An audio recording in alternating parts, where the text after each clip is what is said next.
میرا سوال مفتی صاحب سے یہ ہے، شادی اور دیگر تقریبات کی فوٹوگرافی کا پیشہ اختیار کرنا درست ہے؟ اصل میں شرعی کام جو ہوتے ہیں نا جی، ان کا جو لیول ہوتا ہے اسی کے مطابق حکم لگتا ہے۔ اب یہ جو فوٹوگرافری ہے، سب سے پہلے تو اس کی شرعی حیثیت دیکھیں نا۔ شرعی حیثیت اس کی یہ ہے کہ فوٹوگرافری اگر تو کیمرے میں رہے جیسے ہمارے موبائلوں میں ہوتی ہے تو اس کی علماء نے اجازت دی ہے، اب کی تحقیق یہ ہے موبائل میں رہے۔ اسی طرح ویڈیو کا حکم ہے کہ یہ ایک شعاع کے حکم ہے، وہ تصویر جو پرنٹ ہو کے آ جائے یا مورتی کی شکل میں، وہ دونوں منع ہیں۔ تو پہلے تو اس بندے کو یہ سمجھ لینا چاہیے کہ میں یہ جو کام کر رہا ہوں اس کا شرعی حکم کیا ہے، پہلی بات۔ دوسری بات یہ ہے، شادی بیاہ کے اندر یہ جو جاتے ہیں وہاں پر تو ساری غیر محرم عورتیں، اس کے لیے تو جانا ویسے ہی منع ہے، اور گھر والوں کا بلانا منع ہے، اور پھر وہاں پر عورتیں بے پردہ، اور پھر ان کا کثیر ازدحام، مطلب یہ صرف منع نہیں، اشد ترین منع ہو جائے گا یہ۔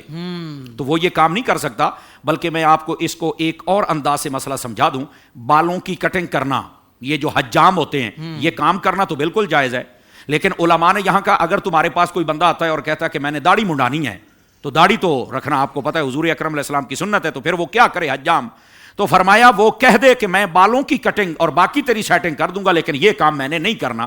یعنی اس کا مطلب یہ نکلا کہ وہ کام منع ہے۔ اور الحمدللہ میں سیدی امیر اہل سنت کی تربیت پر سلام بھیجتا ہوں، میں نے کئی ایسے حجام دیکھے ہیں جنہوں نے لکھا ہوا ہے داڑھی کی شیو نہیں کر سکتے ہم، باقی آپ کے سارے بال وغیرہ ان کی سیٹنگ ہم کر دیں گے، کیوں کہ یہ سنت رسول ہے اور اس کو کاٹنا علماء نے منع لکھا ہے۔ اسی طرح یہ جو شادیوں میں چل کے تصویریں بناتے ہیں ان کو چاہیے کہ وہ بتا دیں کہ شریعت میں اجازت نہیں، ہم نہیں جائیں گے، لیکن یہاں تو باقاعدہ سارے ساڈی پنجابی کہندے نے وہ 2 کیمرے آنے تے 5-6 تبلے چکے نے تے تر پیندے نے تے چل کے تصویراں، اور وہ گھر والے پتہ نہیں 20-30 ہزار صرف تصویروں کا دیتے ہیں بھائی۔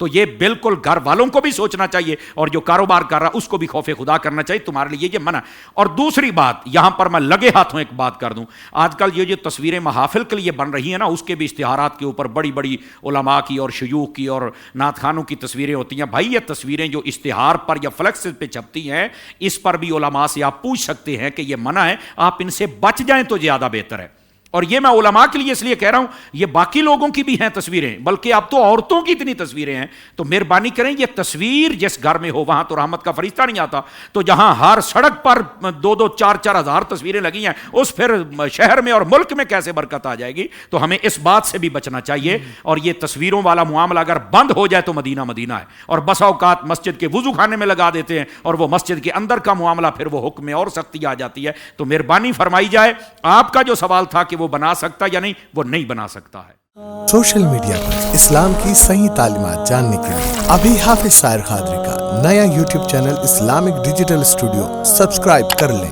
اور ہاں نوٹیفیکیشن بیل آئیکن کو بھی پریس کر لیں تاکہ ہماری نئی ویڈیوز آپ تک بر وقت پہنچ سکے۔